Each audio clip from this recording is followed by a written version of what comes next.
Well, good morning.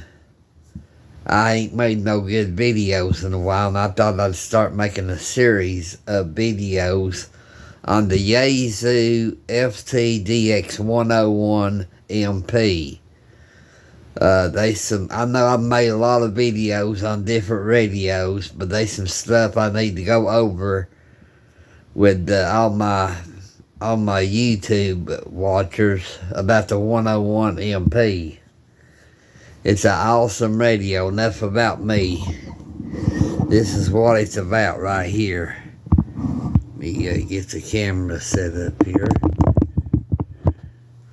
This is an awesome radio.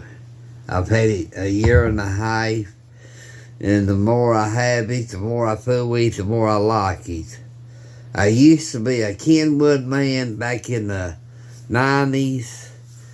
And I had the 450S. I had the Kenwood 2000, and I bought the 590S, and that just turned me plumb against Kenwood. I'm sure the 990 and the 890 are awesome radios, but I'm not paying that kind of money for a radio.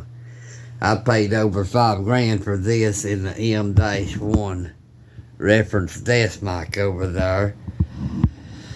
I put a lot of money in radios, but that's what I enjoy. This is my hobby. I don't hunt, I don't fish, I don't skydive, and I don't jump out of airplanes, and I've not ever been in an airplane. But this is my deal. I've been a ham for over 30 years this month. 30 years, and I'm 62 years old, and I ain't getting no younger. And I know I have made all kinds of videos on this radio, but I want to go over some highlights. First off, this ain't a normal radio. You know, you got your radios with DSP. You got your old, they used to call them hybrids back in the 60s and 50s and the 70s. That had two panels. This is a hybrid, but it's not two panel. It's got conventional roofing filters. It's got DSP, plus it's got SDR technology. The 101 series in the DX10 is the best thing out there. You can look at Sherwood Engineering, and you can see the 101 is number 1, and I believe it's some kind of flex is number 2. Number 3, I believe, is the DX10, because it's also a hybrid. The 710 ain't. The 7610 ain't. The 7300 ain't. It's just SDR and DSP. When you got conventional roofing filters and DSP and SDR on top of that, you got more layers, and that's why they call it a hybrid. But a lot of people said a hybrid, that's the tube radio. Yeah, back 50 years ago it was, but not no more. A hybrid is conventional filters. So you got the best bang for the buck. And they rate this radio number 1. Well, I was wanting to make a video series of the 101 MP. That's the model I got, the 200 watt model. Do I run 200 watts all the time? No. Sometimes I run 100. Sometimes I run 150, 175. Whatever I need to do to work the station, I need to work. But this radio here will pull out weak signals. The ICOMs, the Kenwoods, will not hear. And like I said, I don't have a 990, I don't have an 890. I'm talking about like a 590 or a Kenwood 2000 or something on that order. I've had the Kenwood 2000, and the sorriest Kenwood I had was a TS590. It ain't nothing but a glorified noise box. This is the quietest transceiver I've ever owned. I can have a S5 to S7 noise floor on the 7610, and it'll be a S1 on the 101MP. And I still got it. I used to think the meter was looser on the icon. It ain't got nothing to do with the meter. It's the noise floor. It's 10 times quieter on the Yaesu than it is the icon. That's why the 101 is rated number 1 and the 7610 is number 12 or 13 or 15. I can't remember. It's way down the list. I'm not hating on the icon, don't get me wrong, but I'm just stating the facts. But I'm going to start a new series on the Yaesu Ftdx101Mp. So I hope you enjoy this series. When I first got this radio a year and a half ago, I run everything wrong. I run the processor on about 60 to 80%. I run the mic gain 70, 80%. Now, let's see here. I got the mic gain at 30, processor at 30. And if I got the fan on the power supply with it on 70, 80, 60%, the mic gain and the processor, everybody hear all the fan noise. And I don't have no dogs, but if the neighbor's dog's barking outside, you'll pick that up too. You have to talk right into the mic with it on 30%. But that's the first thing you want to do on this radio. And probably the DX10 is when you mic gain on 30% in your processor. And hang on a second. And go into your menu and make sure your processor is turned on. You can find my mouse. Your MC EQ, you want that turned on in the processor. But I'm going to show how to set the not the DSP, but the equalizer. For the transmit. I don't even use the equalizer for the receive, because the receive sounds fine.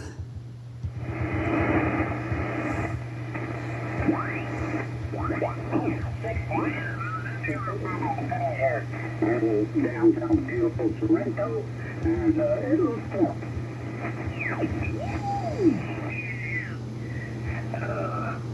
It reminds me of a time down in Florida.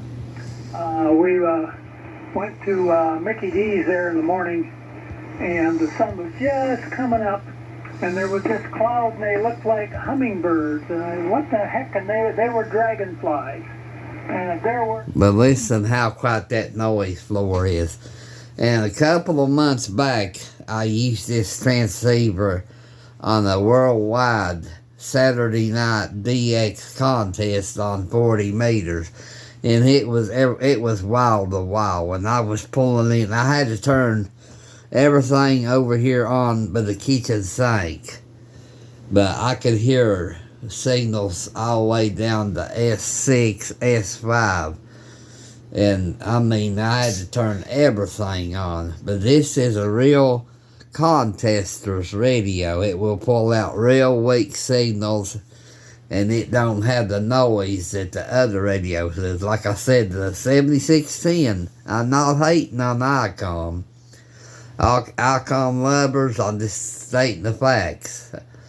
The Icom 7610 is a noise box compared to the 101MP and probably the 101D and the DX10. I don't own a DX10. I got a good friend, PJ. He had a 7300 and he sold it by the DX10. And he was picking up a garage door opener. I believe it was on 40 or 80 meters. I can't remember now. It's been a while back. And he's getting spikes everywhere off his garage door opener. The DX10 don't even get the interference. It's still there, but the 7300 picked it up, and the DX10 filtered it out. That's why on Sherwood you got the 101s, the D, and the MP number 1, and the DX10 number 3. So if you can't afford to buy a brand new 101 Ftdx101, I just say 101. You can buy a used one or buy a DX10. And I'm not hating on ICOM. Like I said, I used to be a big ICOM man. You can see up here on the shelf, I got ICOMs. Got a 7100 hit over our summers. But I still like ICOM. There is a couple of things I really like about ICOM, and I do Yaesu. Not to transmit, not to receive, but if I move the VFO like off of memory, let me put it back on memory here. Of anything that I would have in my shack. So I would think, but apparently 6 meters is the worst offending. But if I move the VFO, now if I hit the memory, guess what? I'm off memory. I hit the memory. The ICOM don't do that. It knocks me off memory, which I just have to hit one button to go back to memory. It ain't no big deal. And I'm used to ICOM's menu system. This menu, let me turn this radio down. This menu system is really hard for me to navigate, which I have to watch some videos. This thing is so complex. It's really hard to operate. It's not well, I ain't saying it ain't user friendly, but what I guess I'm trying to say, you have to do a little bit of reading. You have to do a lot of watching videos on different things, setting this radio up. It ain't like the ICOM. You get out of the box and plug it in and you're done. You got to set up the EQs. You got to go in there and set up everything. So it's a horse of another color. But like I said, just bear with me. I'm going to start making some videos on the 101MP. That's the model I got. I know you're going to have some people make videos of the 101D. I don't have a 101 Delta. I got a Ftdx101Mp. And why I bought the MP for is this right here. If I want to run 100 watts, I can. If I want to run 5 watts, I can. See if I get, okay, if I want to run 200 watts, I can. With the D, you can only run up to 100 watts. And I don't have to run the amplifier to make contacts. And this amplifier is over 20-something year. It's about 25, 30 year old. And it's got the original tubes in it. And, you know, I try to stay away from the amplifier. I like having a good, clean signal. There's nothing wrong with amplifiers. It's just, I prefer to use the radio. Different people, a lot of people love amplifiers. They even have them mobile, which there's not a thing wrong with that. If that's your cup of tea. Me, I like running the radio. When I cut the mic gain down to 30 and the processor down to 30, I wasn't getting noises all over the house being rebroadcast. I wasn't getting fan noises off the radio and off my fan I got sitting on top of my power supply. Those out a little noise. It was picking it up. And everybody thought I was running the big amplifier, which I wasn't. It's just a fan on the power supply. But I'm going to wrap this video up. I will be talking about how to set up the equalizer and everything in the next couple of videos. And I do appreciate everybody for watching. Like I said, I'm not hating on Kenwood. I'm not hating on ICOM. But you can look at Sherwood Engineering. And this radio here is the best radio. If you want a quiet receive, I mean, just listen to it. From the radio when the phone rang, my daughter, and I'm sorry to hear about your stepdad in the hospital. That doesn't sound good, is it? And I don't have nothing turned on. I don't have the noise reduction turned on. I don't have nothing turned on. I don't have the VC tune turned on. You can see what I got a button turned on over here where I can control the power with the back ring on the VFO. That's the only thing I got turned on. The radio is stock. That's how I like it. But this is the best radio for the buck. If you can get a 101 Delta, you don't have to have 200 watts. Reason I bought this 200 watt radio, I've never owned a 200 watt radio before. And I wanted one and I got one, Toyota. So, but if you can't afford a 101MP, get a 101 Delta or get a DX10. I'm hushing up now. Everybody have a blessed day. God bless. 73s from KE4 BFG. I'm out of here.